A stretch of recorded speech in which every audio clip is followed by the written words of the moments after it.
So now coming. Okay. Let's see how we can work out Shanmugam. Let's see. Now burden of proof. आपण त्या दिवशी burden of proof जो आहे, we had started with burden of proof, and again I told you that day also की this is very important topic. हा जो आहे तुम्हाला परीक्षेला विचारलाच जाणार आहे हा प्रश्न. ओके, येणारच आहे तुम्हाला. जसा टाईम डिक्लेरेशन येणार आहे ना, तसा हा सुद्धा तुम्हाला विचारलाच जाणार आहे परीक्षेमध्ये. नाव बर्डन ऑफ प्रूफ म्हणजे काय असतं.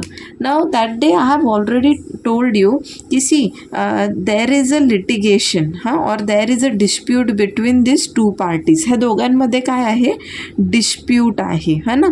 सो देर इज सम डिस्प्यूट म्हणजे काय, ही जी पार्टी आहे ही पार्टी एखादा म्हणजे आता क्रिमिनल मॅटरमध्ये काय आहे, क्रिमिनलमध्ये this party is accusing this party another party.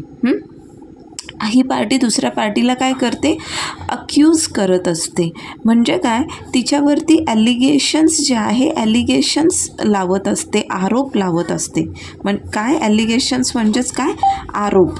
ठीक आहे, आरोप लावत असते. मग जेव्हा ही पार्टी आरोप लावते तर मग ते आरोप सिद्ध करण्याचं काम कोणाचं आहे, who is going to prove this allegations. अगर ये पार्टी इस पार्टी, ये पार्टी मान लो एक्स है, ये वाई है, एक्स ने अगर इसके ऊपर जो है मर्डर का चार्ज लगाया है, मर्डर के एक्यूजेशन लगा रहा है, तो who will prove.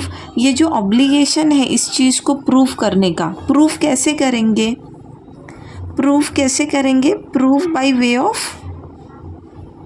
Of what, evidence ना रे, बोलत पण नाही तुम्ही लोग. ठीक है. सो एक्स जो है, एक्स ने वाई के ऊपर जो है मर्डर का अगर एलिगेशन लगाया है तो ये एक्स को प्रूफ करना होगा कि उसके जो एलिगेशन है कि कैसे वाई ने जो है मर्डर किया है किसी का.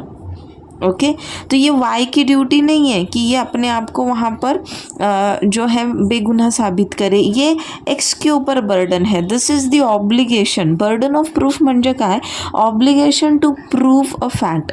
अब कोई भी डिस्प्यूट है, मतलब किसी एक फैक्ट को ये पर्सन अफर्म कर रहा है तो ये डिनाई कर रहा है, बरोबर. कुठला मॅटर असेल तर ही पार्टी एखाद्या फॅक्टला अफर्म करणार आहे, असर्ट करणार आहे, हो ना. म्हणजे ही पार्टी एखादी गोष्ट बोलणार आणि त्याला हा जो आहे दुसरी पार्टी जी आहे ती त्याला विरोध करणार की नाही असं काही म्हणणार. मग ह्या पार्टीने आरोप लावले तर ह्या पार्टीचं काम आहे की तुम्हीच एव्हिडन्सेस जे आहे सादर करा कोर्टासमोर आणि प्रूफ करा ही गोष्ट. So now this burden of proof जो है ये हमें दिया गया है पार्ट 3 में. जो हमारा इंडियन एविडेंस एक्ट है उसमें पार्ट 3 जो है यहाँ पर हमें बर्डन ऑफ प्रूफ जो है ये मिलता है. Okay now that day have already told you. काय सांगितलं आहे मी तुम्हाला त्या दिवशी, कोण सांगेल मला पटकन, हु विल टेल मी.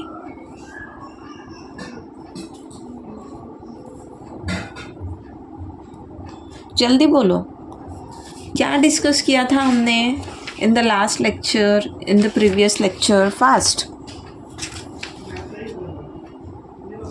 कुठला सेक्शन आपण डिस्कस केला होता. 14A. Very good. Section 114A. We had seen the history of this particular section, how this section came into our Evidence Act. Okay, but त्या व्यतिरिक्त पण बरेच इतर पण sections आहेत. Okay, so let's see one by one. First of all, we have understood the meaning now. Meaning काय आहे की burden of proof means the obligation to prove a fact. Okay सब मतलब every party it has to establish facts which goes in his favour या फिर opponent के favour में. मतलब इस पार्टी को एक्सला जे आहे, एक्सला असे फॅक्ट्स जे आहे ते त्या ठिकाणी एस्टॅब्लिश करायचे, प्रूफ करायचे जे त्याच्या फेवरमध्ये जात आहे आणि अपोनंटच्या अगेन्स्टमध्ये जात आहे, बरोबर ना. असे फॅक्ट्स की जे स्वतःच्या फेवरमध्ये आहे, बरोबर, खुद के फेवर में है. आणि अपोनंट जो आहे, अपोनंटच्या कसं असणार आहे ते,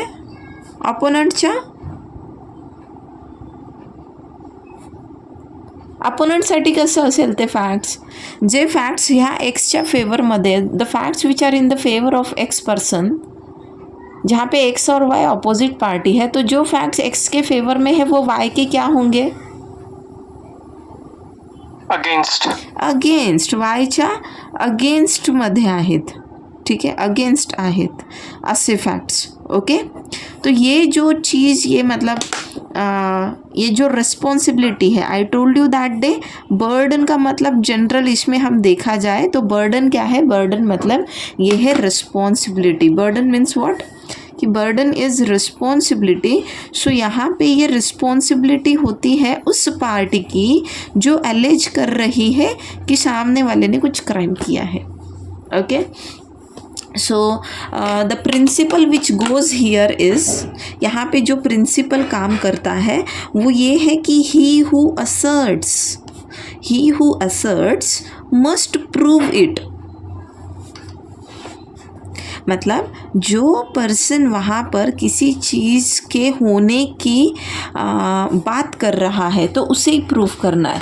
अगर ये एक्स पर्सन जो है, एक्स पर्सन कहता है कि वाई ने चोरी की है, ठीक है, वाई ने चोरी की है, तो ये एक्स पर्सन के ऊपर ये रिस्पॉन्सिबिलिटी है, इसकी रिस्पॉन्सिबिलिटी है कि ये पर्सन प्रूव करे कि किस तरीके से वाई ने किस तरीके से, मतलब in what way Y has committed that theft. तो उसने प्रूव करना है कि वाई ने किस तरीके से चोरी की है. तो क्या वाई के पास में कोई चोरी का जो सामान है तो वो पाया गया है, या फिर वाई का कोई वहाँ पर इलेक्ट्रॉनिक एविडेंसेस कुछ मिले हैं, या फिर कोई फिंगरप्रिंट्स है, कुछ इस तरीके है. तो सीसीटीवी फुटेज हो सकता है, इट कुड बी फॉरेंसिक का एविडेंस हो सकता है कि जैसे वहाँ पर फिंगरप्रिंट्स मिल गए या फिर कुछ और इस तरीके से. तो ये इसकी ड्यूटी होगी कि इसने एविडेंसेस प्रूव करने हैं,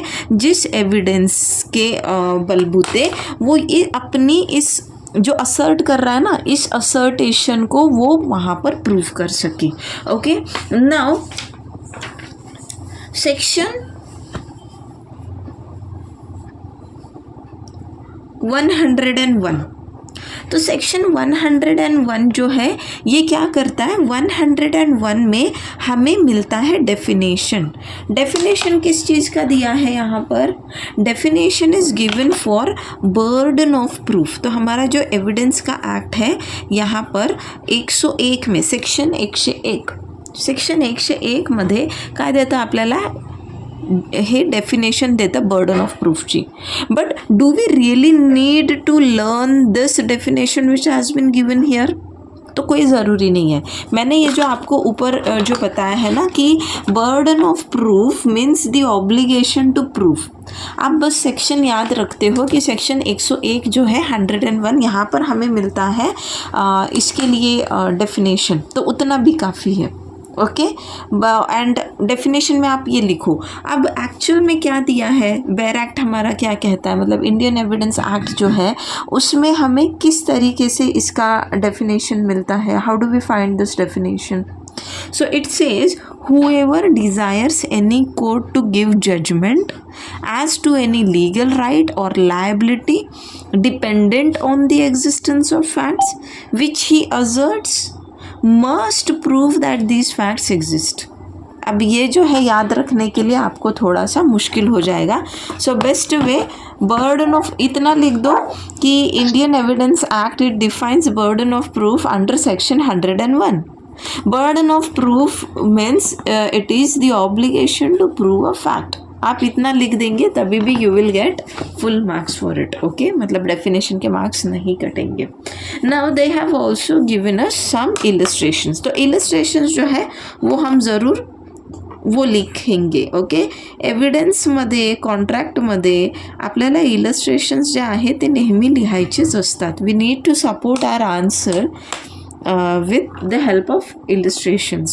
Now what they say कि suppose a person जो है, okay, this A desires a court. A जो है he desires a court to punish B. मतलब A चाहता है कि कोर्ट जो है B को पनिश करे. पनिश किस चीज़ के लिए? किसी क्राइम के लिए. तो यहाँ पर बर्डन ऑफ प्रूफ किस पर होगा? ए चाहता है कि कोर्ट जो है बी को पनिश करे.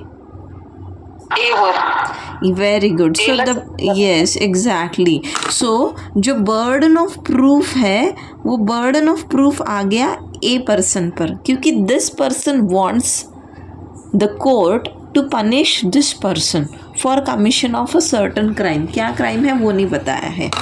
Now let's see another illustration.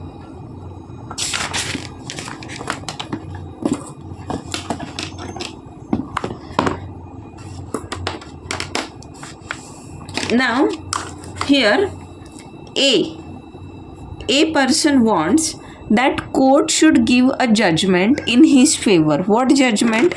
कि a जो है a is entitled to a certain land. मतलब कोई land है and इस land को मतलब who is entitled to this particular land? A. Okay. मग आता इथे ही जी लँड आहे पण this land is in the possession of B. अब बी नाम का पर्सन है, बी नाम के पर्सन के पास इस लैंड का पोजेशन है, बट ए जो है ए कह रहा है कोर्ट के सामने कि ये लैंड जो है मेरा है, I am entitled to this land. मतलब ए क्या चाहता है कि कोर्ट जो है, कोर्ट किस तरीके का जजमेंट दे, कि कोर्ट ऐसा जजमेंट दे कि उसमें ये बताए कोर्ट कि ए पर्सन जो है, a person is entitled to that land. म्हणजे काय की ही जागा जी आहे ती ॲक्च्युली एची आहे. वो लीज के तहत हो या वो रेंट के तहत हो या टेनेंसी के तहत हो या कोई भी एक्ट के तहत हो, वो ओनरशिप हो, जो भी हो, what ever, by way of gift हो, बाय वे ऑफ सेल हो, जैसे भी हो. बट ए चाहता है कि कोर्ट मतलब उसके फेवर में जजमेंट दे. हालांकि लैंड किसके पोजेशन में है? Land is in the possession of B. बीच्या पोजेशनमध्ये ती जागा आहे. मग सांगा कोणावरती असणार आहे बर्डन ऑफ प्रूफ? कोणाला प्रूफ करायला लागणार आहे? एलाच प्रूफ करावं लागणार. Very good. अगेन यहाँ पर ये जो ए है, ए के ऊपर बर्डन ऑफ प्रूफ आ गया. Why? Tell me. Someone apart from Seema ma'am. Seema मैमच्या व्यतिरिक्त आणखीन कोण सांगेल मला? Who is gonna tell me this? Ma'am, because he is claiming for that land, so it's his responsibility to prove. Very good. Respondent, madam. Because yes, exactly. When the possession is with somebody, he is considered as he has a title with him. Yes.